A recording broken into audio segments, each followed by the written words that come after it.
Last year, women's college basketball rose to new immense heights that it had never seen before. Ratings were up, attendance was up, merchandise sales were up, and the emergence of two stars who would bring what all sports needs. That's right, a race war. A race war, ladies and gentlemen. I would love to call this a simple rivalry, but you can't ignore the racial undertones and even overtones that come from this specific matchup. And I'm talking about Angel Reese and Caitlin Clark. The Bayou Barbie, aka Angel Reese, and Caitlin Clark, the Great White Hope, marched both of their teams into the championship games with two distinctly different styles of play. One more grit and grind, back to the basket, getting down there doing the dirty work. And Caitlin Clark, America's princess, who is gracefully going up and down the court and shooting the ball from deep like the light-skinned savior in the NBA, Steph Curry. Both of them very boisterous, but according to the media, they had very different outlooks on the way that they were boisterous, of course. Even in the championship game, doing the same imitations that one another did. Caitlin Clark did the "you can't see me" hand in the face John Cena celebration on Hailey Van Lith, and it was praised. It was shown as a great thing. It was the most glorious celebration in the world. But then when Angel Reese did it in the championship game to Caitlin Clark, she was, well, let's see what Keith Olbermann and others had to say about these situations. I mean, they summed it up by calling her classless or a fucking idiot or some stuff like that. And we could call that a coincidence, but ultimately, you know, it's America.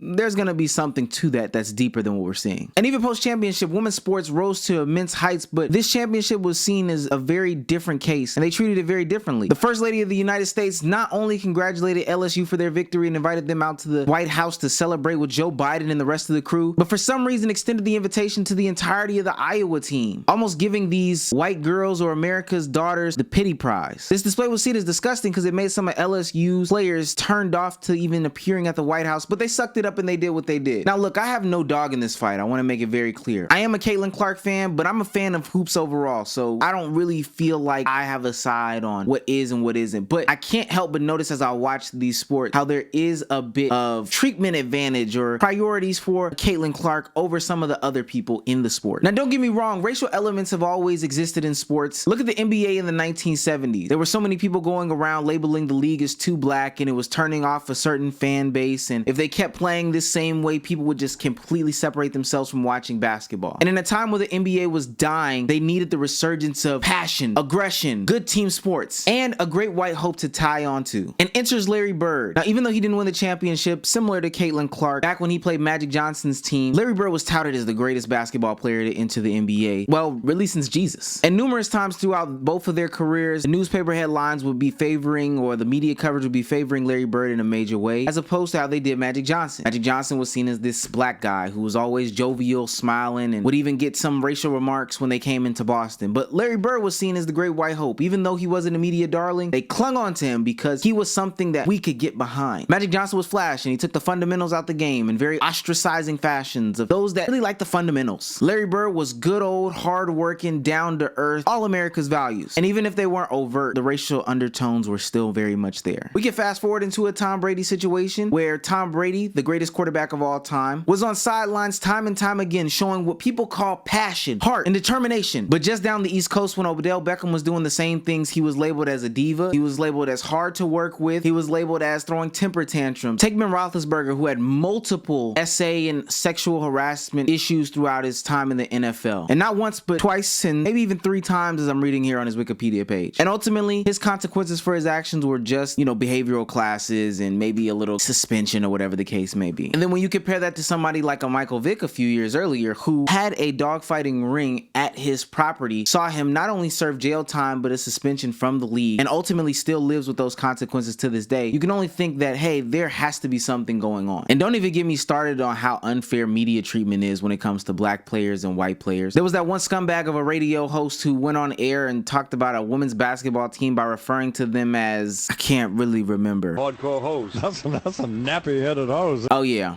That dumbass shit. But when we fast forward today, we would like to think that things have changed. It's 2024 and people are looking at race and basketball differently. DEI is the biggest threat facing Caitlin Clark and the Iowa Hawkeyes in the NCAA tournament. The selection committee should have drawn up brackets that made Dream Team's Final Four a possibility. Instead, they focused on diversity, equity, and inclusion, which is just a fancy configuration of words that means punish white people. Iowa is seen as the white Cinderella of women's college basketball. Liberal sports fans prefer Staley and/or Reese over Clark. They don't want Cinderella making it back to the ball. I can't even begin to unpack how stupid what Jason Whitlock said is. Now, I get it. Of course, you would probably want to have sports and the tournament bracket be catered to, which would give you the best outcomes possible as far as ratings and views and et cetera go. But how DEI has been turned into this reverse card to hate on white people, I will never understand a day in my lifetime. It actually does not make any sense. And I will be fair, it's not only black people that are getting hit with the racial treatment in this whole situation when it comes to women's basketball. Even white players and white teams are being hit with things like this as well. We had several instances of some kind of racial hate crimes, white, black, green, whatever. No one knew how to handle it. That was Utah women's basketball coach after being hit with racial incidents that followed their team, not only on the buses, but apparently to the hotels and to the planes and stuff like that. Again, this is basketball at the end of the day. Why these things transcend race and give people the opportunity to get their feelings and opinions off, I have no clue. I can only think that in a time like this, the election year, where Donald Trump and Joe Biden are running for a re-election, only heightens these situations. DEI has been under attack in 2024. And of course, there are a bunch of different racial incidents primed on Twitter and Instagram and Facebook to get people in the media and in the masses charged up about whose side to pick and,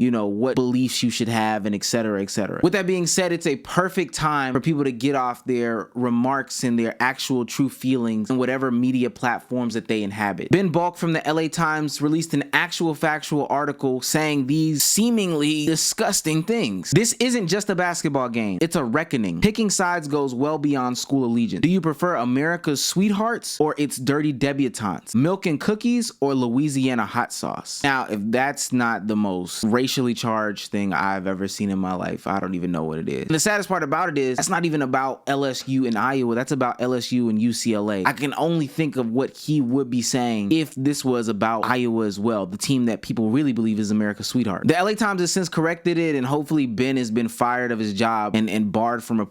But it's nasty that the players have to be put into these predicaments in which they have to make remarks and how they feel about the racism in the media when honestly they're just out there to hoop. I think there's a lot of situations that play into it, but I think we do have a lot of black women on this team, and unfortunately that bias does exist still today, and a lot of the people that are making those comments are being racist. I'll talk trash and I'll get a different reaction than if Angel talks trash, and so it's really up to me to it's not up to me, but I have a duty to my teammates to have their back. Very well responded, Haley, and I'm glad you and your teammates can find the sunshine in the conversation, even to poke a little fun at it like Angel Reese did on her Instagram story. I hate the fact that y'all have to even be worried about those situations as y'all are living possibly the best times of your lives playing college basketball and being the talk of the town and having to address grown adults who have no investment or interest in the sports outside of this specific year and their stupid and irrational and ultimately racist comments towards the situation. Look, you ain't gotta address it, but I will. At the end of the day, this is just straight up basketball, and hoops should be hoops. Now, but it would be a travesty for me to just sit by and not notice the different reactions that a Dawn Staley will get from a Kim Mulkey, that a Caitlin Clark will get from an Angel Reese, that a Hailey Van Lith will get as opposed to some of her black teammates with the type of passion that they show on the court. And it must be the most awkward situation for players like Hailey and like Hannah Stokey being on a team that is all one race and then there's you, and being in the middle seemingly of this uproar about what's going on. I think that the storylines are getting out there. We have some great young players that are in the college ranks and they're looking to become pros in the next coming years. We have the Juju Watkins, we have Paige Becker still, we have Hannah Hidalgo. We have a great product out there on the court, and the game only continues to grow. And they say all press is good press, but we should be sitting here nipping things in the bud and not giving people unfair treatments in these different situations. We don't need a Cheryl Swoops telling stories and fibs about a Caitlin Clark just to diminish her, even if she admits that she is wrong. And with that being said, we also don't need ESPN to have a singular reporter follow the rest of Iowa's team, specifically Caitlin Clark, throughout their journey when they weren't the championships last year. And then when she does have to interview the black players, she does it in a pretty nasty fashion. Depending on when you're watching this, the game might be going on right at this moment, and I think it will be great basketball. But it's hard not to have these things in the back of your mind as you continue to watch this game. I just challenge you to enjoy the product that you're watching. Tune in for more games because the women's game is only going up from here, and it doesn't need that racist push to put it into a new stratosphere.